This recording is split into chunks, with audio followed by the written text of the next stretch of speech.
We have spoken of the adept in alchemy as being the child of the sun and moon. So that we have basic triad established here of the sun, the moon, and the master. A triad which occurs in many esoteric systems. We know that the sun represents in alchemy the spiritual source or father of all things. The moon, the mysterious mother, or the mother of mysteries, great Diana, goddess of the Ephesians.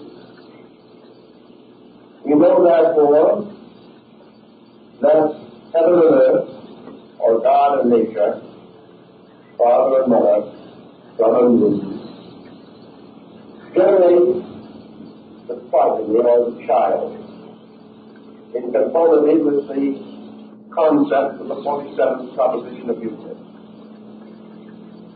If therefore the adept is the child of the sun and moon, we know rather well his symbolism and the place which he occupied in the triune nature of man as he was studied and considered by ancient philosophy. We know that spirit and matter, through their minglings and blendings, produce the mysterious power which the Greeks term the soul. That the adept is therefore the diamond soul, as in the symbolism of Northern Buddhism. That he represents the power of the soul as the great transmuting agent in the universe. What then is the alchemical concept of soul? How are we to understand it? And how does this understanding differ from the more popular systems that we know today? It is obvious to the students of hermetic arts that the soul represents a compound. That it represents the combining or uniting of two qualities in themselves, not to be combined or united, except through some catalyzing agent. Spirit and matter, in themselves, are not easily brought into a compound. So the alchemist is told that the secret of his art is to make fire burn in water, and that water must feed the flame. Now we realize now in this that fire and water now play the parts of the king and queen, or the heaven and earth. And that fire must be sustained by water, yet in our common experience, water extinguishes fire. So we are dealing not with the crude and rude elements that we know, but with certain mystical symbols, allegories based in chemistry, but extending far beyond our normal chemical speculations. The soul, being a compound,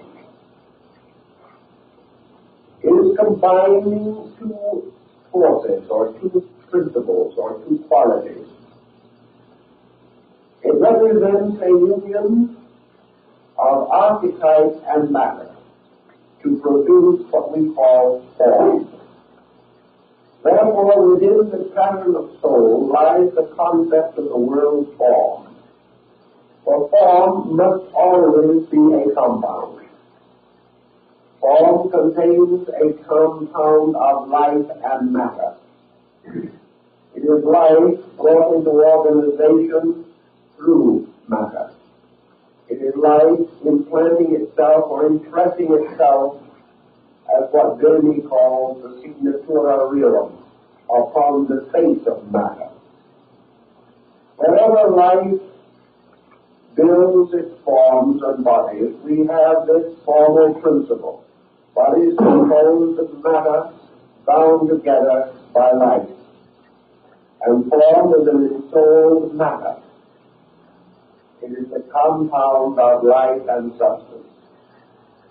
Thus the soul has a dual nature. Part of its nature representing an extension downward from the sphere of life or consciousness, and part of its nature being an extension upward from the world of bodies, from the world of matter. Thus in the great apocryphal book of Enoch, we hear the story of the sons of heaven descending to the daughters of men and taking them for wives, and the progeny were giants, and there were giants upon the earth in those days.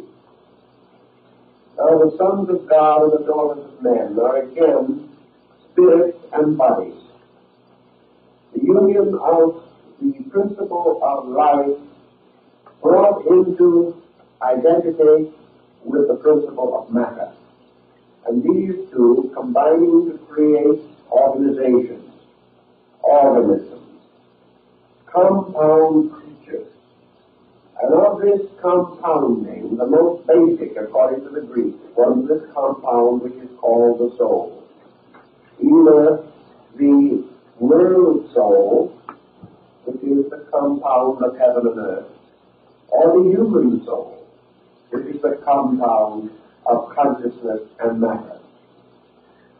In alchemy, therefore, the soul becomes the great laboratory within which the experimentation takes place. And the problem in regeneration in alchemy is to solve the mystery of the soul, to transform its present state into that of the diamond or agate soul. The soul we recognize as containing within it two essential elements. One, the emotional or psychic nature, the other, the mental or rational nature. We know that reason and emotion represent the sun and moon on the level of the soul, and that these two again must unite to produce a new instrument or a new being, which we have mentioned already and said was the alchemical homunculus, or the artificially created being. We have also learned that in the development of the nature of soul in alchemy, the soul becomes the instrument of function upon a level of being which is infinitely more subtle and refined than that of our objective life. To the alchemist, therefore, the mystery of the soul, its creation, its unfoldment, its development, this mystery was carefully concealed under a series of chemical formulas. Now, the lower nature of man ascends gradually through the physical, through the emotional and mental life, until finally it reaches the apex of its own achievement on the level of reason. Therefore, from below upward, man builds gradually the rational power, the rational faculties of his own nature. At the same time, the universality at the source of man builds downward, creating step by step man's overtones or spiritual values, which gradually descending through the great powers of creative science have their final manifestation in the mingling of the upper and lower triangles, the triangle of man's growth from below and the inverted triangle of man's descent. These two, meeting in their apeces, form this mysterious figure that resembles an hourglass, in which Father Time carried on his head in the alchemical rebus.